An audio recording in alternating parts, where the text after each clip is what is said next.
evangelizar os lobisomens. Quem são eles? Por acaso existem lobisomens? Sim. E como existem?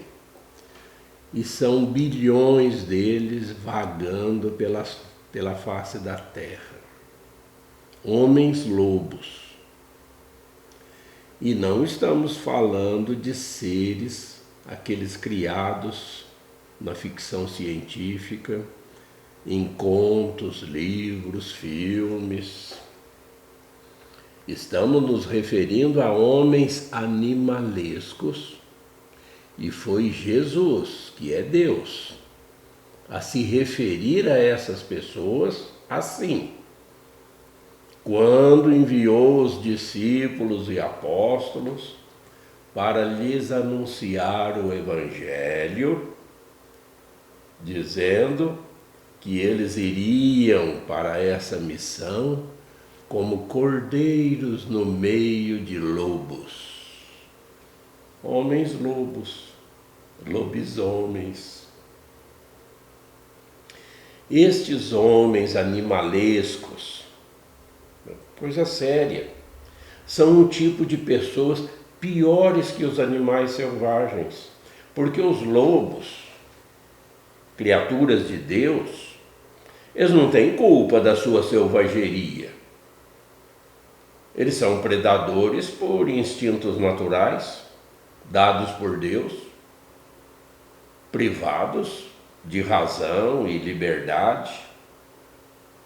Até podemos chegar à conclusão que todas as criaturas, em um momento ou outro, também podem ser chamadas de predadores para conseguir seus alimentos, por exemplo. Então nós, fiéis discípulos de Cristo, o que nós vamos encontrar quando formos como cordeiros rumo a estes lobisomens?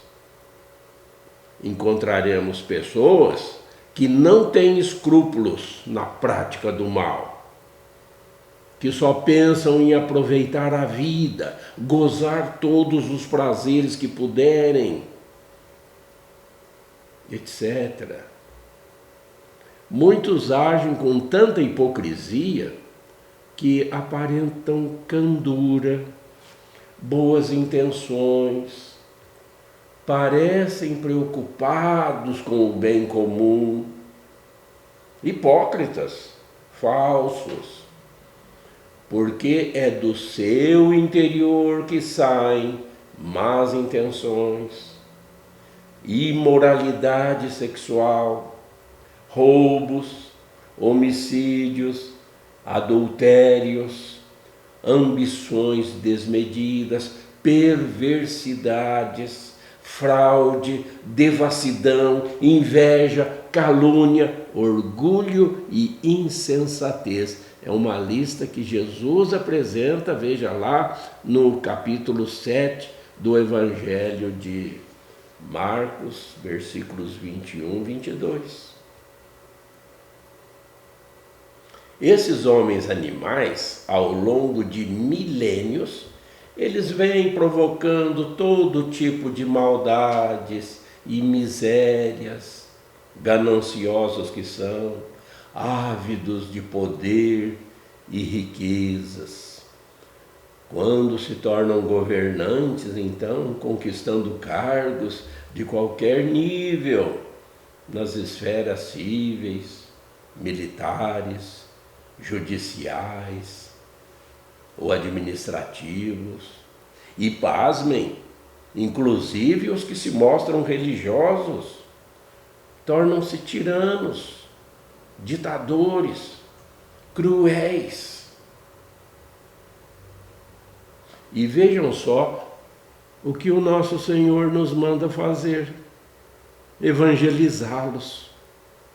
Envia-nos 2 a 2 para o meio deles, para lhes dar a boa notícia de que Deus espera que eles percam seus instintos animalescos e se convertam em seus seguidores, de modo que sejam salvos enquanto há tempo, enquanto perdurarem seus dias na face da terra.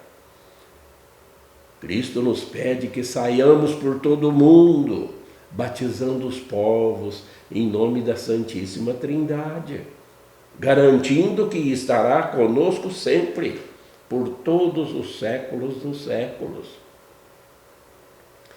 Para isso, Nosso Senhor até instituiu a Igreja, implantando aqui entre nós o reino de Deus, que cresceu,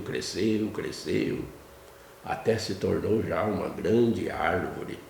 No entanto, pelo visto, ainda é apenas uma minoria nesses últimos 2 milênios que aderiu ao projeto divino, porque os tais lobisomens continuam empedernidos em suas maldades e ainda são uma grande maioria na face da terra.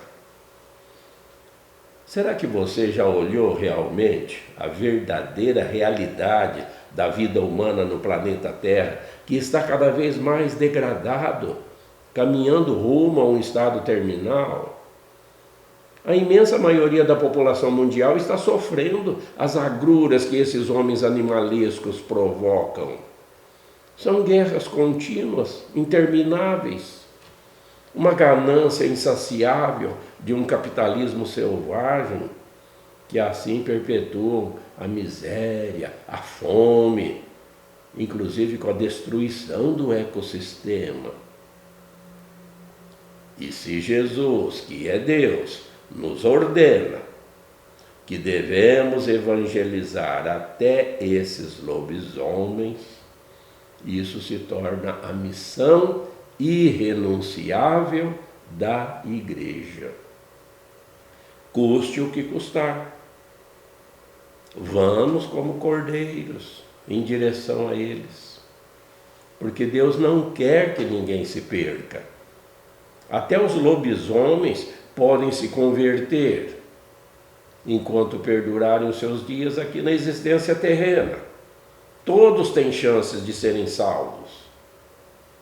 Se a Igreja, que somos nós, que é você, não abraça essa missão, nós entramos no pecado da omissão. Para evitar isso, temos que fazer a nossa parte.